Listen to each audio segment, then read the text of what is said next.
श्री स्वामी समर्थ भाग एक. अक्कलकोट नगरीत प्रकट झालेले श्री स्वामी समर्थ हे दत्त अवतार मानले जातात.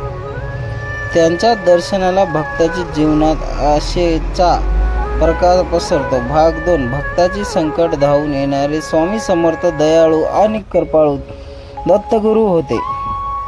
भाग 3. भिवू नकोस, मी तुझ्या पाठीशी आहे.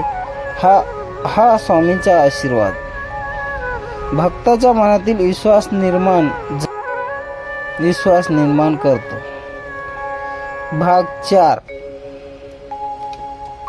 स्वामी समर्थांनी अनेकांना अध्यात्मिक संयम आणि श्रद्धेचा मार्ग दाखवला.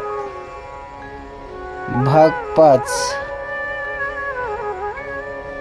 ज्यांनी स्वामींचे नाव घेतले त्यांचे जीवन हळूहळू सुखी आणि शांत झाले. भाग 6. दत्तगुरूची कृपा मिळवण्यासाठी मन शुद्ध आणि भक्तिपूर्ण असणे आवश्यक आहे. भाग 7.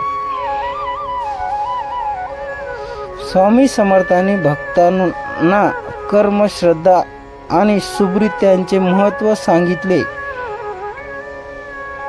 भाग 8. दत्त अवतार स्वामी समर्थांचे चरित्र हे भक्तासाठी प्रेरणादायकी आहे. भाग 9. ज्यांच्या लीलांचे स्मरण केल्याने मनातील भीती आणि दुःख दूर होते. भाग 10. स्वामी समर्थांनी अनेक भक्ताचे अशक्य वाटणारे प्रश्न सोडवले. भाग 11. त्यांच्या कृपेने अनेकांना रोगमुक्ती आणि समाधान मिळाले. भाग 12. स्वामी समर्थाचे नाव जपल्याने मन स्थिर आणि शांत होते. भाग 13. भक्ती आणि विश्वासाने स्वामींचे स्मरण केले तर जीवनाला दिशा मिळते.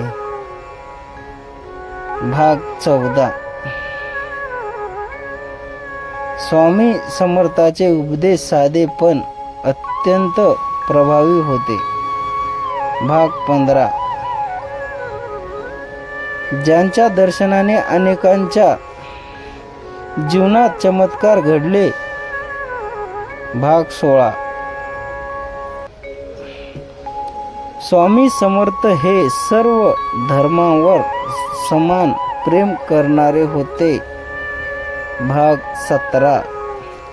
भक्ताच्या मनातील भाव पाहून ते त्यांना योग्य मार्गदर्शन करत. भाग 18. स्वामी समर्थाच्या लीलेचा अनुभव आजही अनेक भक्त सांगतात. भाग 19. दत्तगुरूच्या चरणी श्रद्धा ठेवली की संकटे दूर होतात. भाग 20. स्वामी समर्थाचे चरित्र वाचल्याने मनाला शांती मिळते.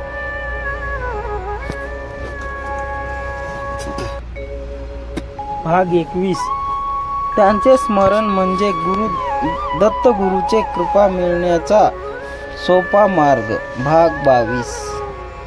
भक्ताच्या जीवनात आनंद आणि समाधान निर्माण करणारे हेच स्वामींचे कार्य होते. भाग 23.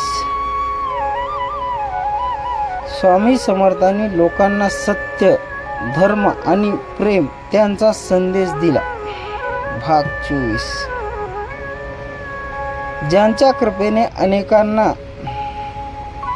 जीवनातील अडचणीवर मात करत आली.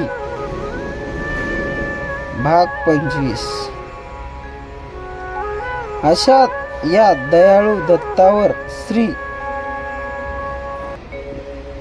दत्त अवतार श्री स्वामी समर्थाची कथा आणि भक्ताची प्रेरणा देतो. श्री स्वामी समर्थ.